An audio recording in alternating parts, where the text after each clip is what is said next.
Hello, everybody. It's Phil Lee returning with another episode of Civil War Chat. It is Wednesday, the 17th of February, 2021. Today's talk is about Puerto Rico and Confederate memory and Puerto Rico and Southern Reconstruction. The governor of Puerto Rico recently got on a show, on an HBO show, to talk about his desire to see Puerto Rico become a state. And with the president having won the election and the Democrats winning control of Congress, you think there's a good chance that that a bill could be passed. If you have a Republican congressman or a Republican senator, it's likely that he or she understands that the real reason that the Democrats want statehood for Washington, D.C. and Puerto Rico is because they know it will give them four more senators. Right now, with a 50-50 split in the Senate, uh, getting a four-senator edge would be significant. The the point that I'd like to emphasize is that while the Republican politicians of today realize that the Democrats will no doubt provide rationalizations for why both Washington, D.C. and Puerto Rico should become states, noble sounding rationalizations, there's not a shadow of doubt that every intelligent Republican knows they would not do so. They would not want either of them to become states if they thought for 1 second that they would elect Republican senators. They want the Senate power. The Republicans know that. I think many of you know that. What is not known by most of our Republican politicians, I dare say the great majority of our Republican politicians, is that the post war between war between the states Reconstruction was faced a similar situation.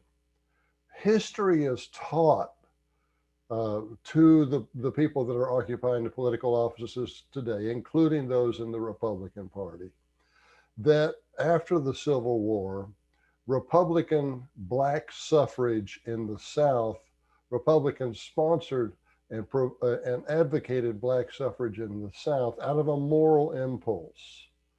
Whereas in reality, they did it because they knew that if they got the black vote, they could control the carpetbag regimes in the southern states, which were simply puppet regimes to the Washington based Republican Party, so that the Republicans could continue to have control of the federal government.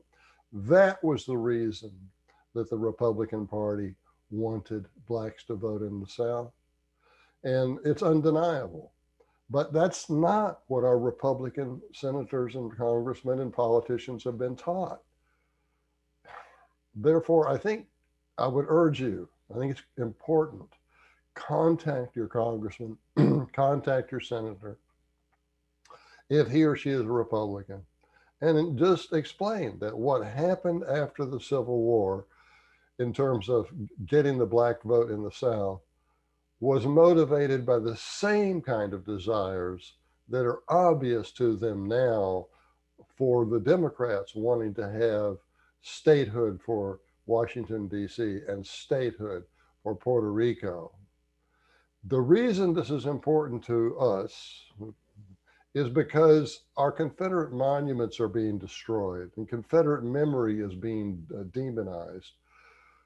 When in reality, if it's possible to get the politicians to understand what happened back then in terms of the misleading explanations for why the Republicans wanted black votes in the South as compared to the true reasons, they will be able to make that distinction by bringing to their attention that the Democrat Party obviously right now has a true motivation to promote statehood for Washington, D.C. and Puerto Rico to gain power, not for whatever noble sounding reasons they might come up with in their rationalizations during the political debates. I just urge you, it is so important for our politicians to understand what really happened in the Reconstruction period and the real motivations for Black suffrage in the South uh, after the Civil War.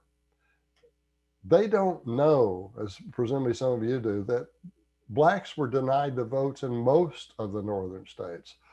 Very few of them were they permitted to vote prior to the Civil War. And many of the states, even in Illinois, when the month before President Lincoln announced the Emancipation Proclamation, his home state of Illinois voted 5-1 against giving Blacks the right to vote in Illinois at a time when they had only 0.4% of their population being free Blacks. That's 4 out of 1,000 residents were Blacks in Illinois. And even with that, the white Illinoisans could not. They voted 5-1 to deny the vote to those people. Just imagine what would have happened if half of their population or 40% of their population was Black and somebody proposed to give the Blacks the right to vote. It would have shifted the entire control of the state. That's really what the Republican politicians in the postbellum era wanted to accomplish in the South.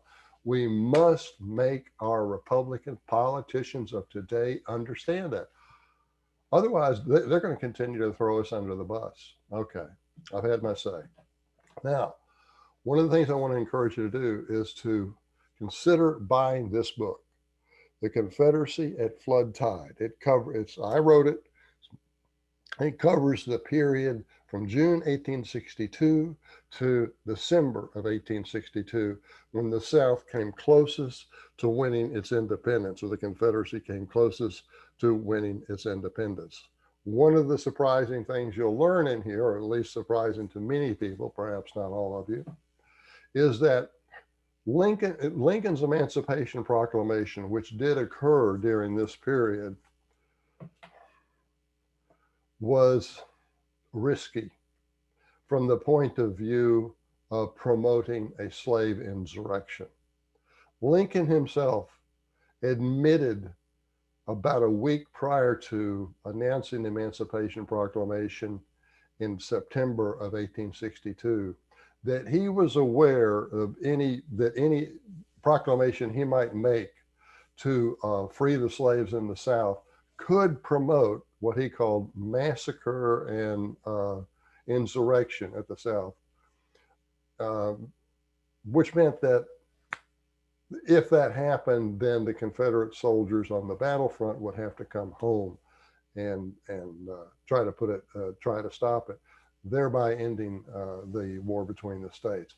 Lincoln himself, in his own words, admitted that he was aware of that risk, and that he felt that it would that if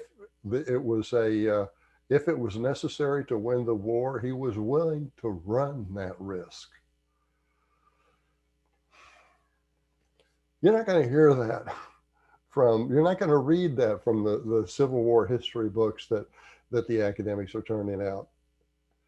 He said it before a Chicago group of abolitionists that had come to Washington to meet with him in the White House in September 1862, about a week before he announced his Emancipation Proclamation. So if you want this book, it's $28 at Amazon or Barnes & Noble. If you want an autographed copy, you can buy it from me. Just email me, Phil, PHIL _Leigh, LEIGH at me.com. Okay, thanks for watching, and look forward to seeing you next time.